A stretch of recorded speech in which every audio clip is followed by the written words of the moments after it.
Psst, want to know the number one thing that makes diesel owners lose their minds? It's not fuel prices, it's that dreaded DPF light. And today, we're going to talk about why it keeps haunting you. Sounds familiar? Be honest, have you ever stared at that warning light like it was mocking you? Because here's the truth. In 2025, DPF issues are still one of the biggest nightmares for diesel drivers. Doesn't matter if you've got a big fancy SUV or a small city car, that filter doesn't care.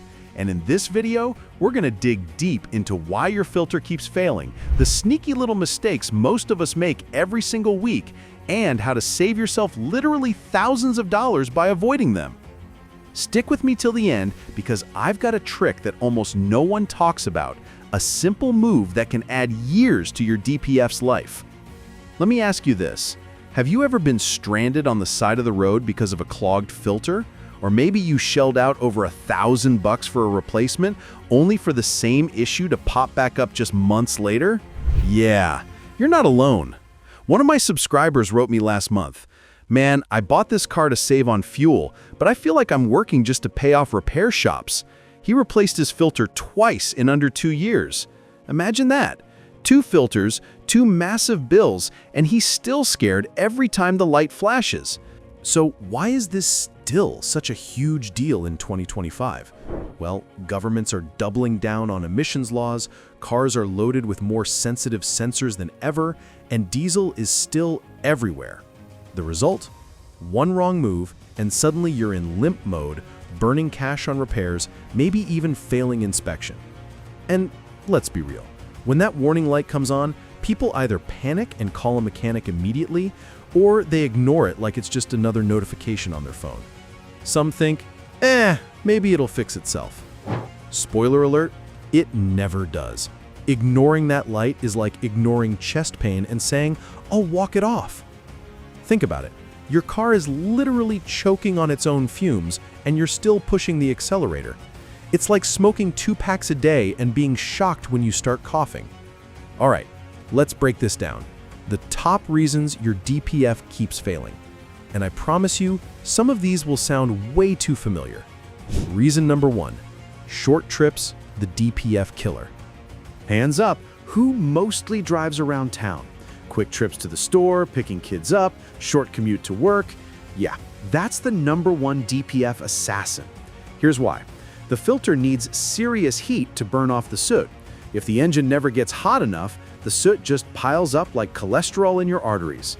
And just like clogged arteries, eventually something bad happens.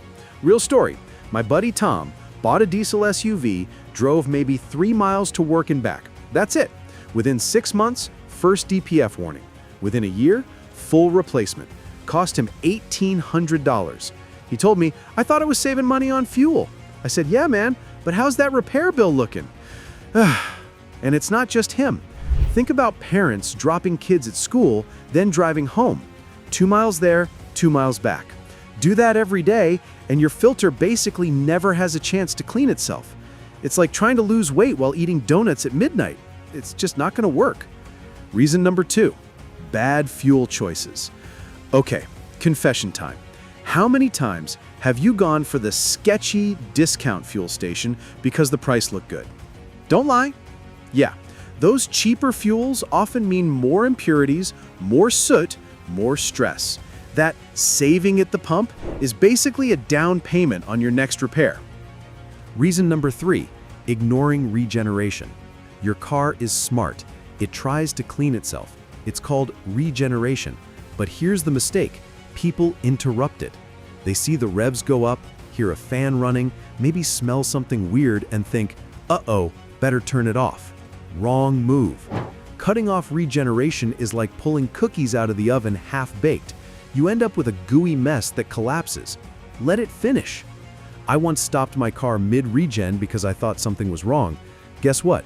2 weeks later, warning light. Lesson learned. And honestly, manufacturers don't exactly explain what's happening. They just assume you'll know. But most of us aren't mechanics.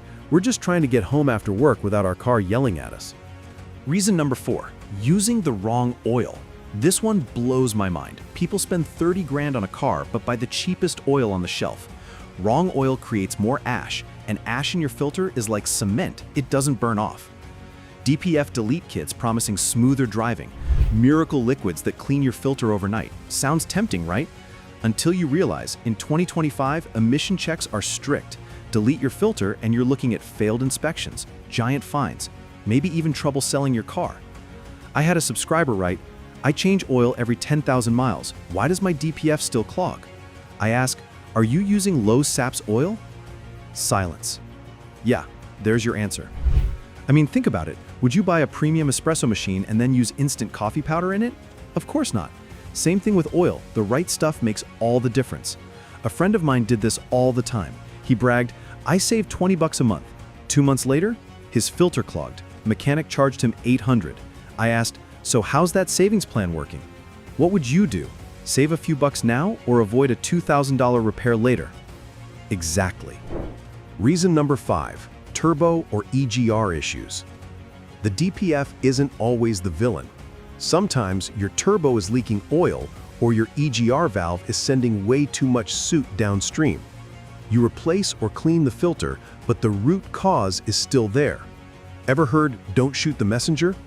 Yeah, your DPF is the messenger. A buddy of mine replaced his filter twice before realizing the turbo seals were leaking oil directly into the system. 2 filters later, he was broke and still frustrated. Fix the source, not just the symptom. Reason number 6, falling for scams. Ha, yes, the internet is full of them. As for those miracle bottles, they're about as useful as duct tape on a sinking boat. Might make you feel better short term, but long term, disaster. Reason number 7, ignoring the warning signs. Your car whispers before it screams. Higher fuel use, fans running longer, weird smells, sluggish acceleration. If you wait until the warning light, you've already lost. Ever ignored a dripping faucet until suddenly your water bill doubled? Same energy here. Little things matter. All right, enough horror stories. What can you actually do to stop this cycle? Number 1, give your car a proper run. Once a week, hit the highway for 20 to 30 minutes at steady speed. Let the regen finish. Number 2, use the right oil. Low SAPS, DPF approved. Always check the manual. Don't cheap out here. Number 3, choose good fuel. Stick to trusted stations. Paying an extra few cents is nothing compared to 4-digit repair bills. Number 4, listen to your car. Notice early symptoms? Don't wait. A small fix beats replacing the entire system. Number 5, keep the upstream parts healthy. Turbo, EGR, injectors. Make sure they're clean and working properly. Do these consistently and you'll add years to your filter's life. I promise. So let's wrap this up. DPFs aren't bad technology. The real issue is how we treat them. With a little awareness and a few habit changes, you can dodge the nightmare stories. Now let me ask you, have you ever had a DPF fail? How much did it set you back? Drop your story in the comments. Someone else watching might learn from your experience. And hey, if this video saved you from a $2,000 bill, smash that like button. Share it with your diesel driving friends. And of course, hit subscribe for more nonsense car advice. Because trust me, this is not the last time we're talking about car headaches in 2025. Hey, don't go just yet. Check out one of the videos popping up here. You'll thank me later.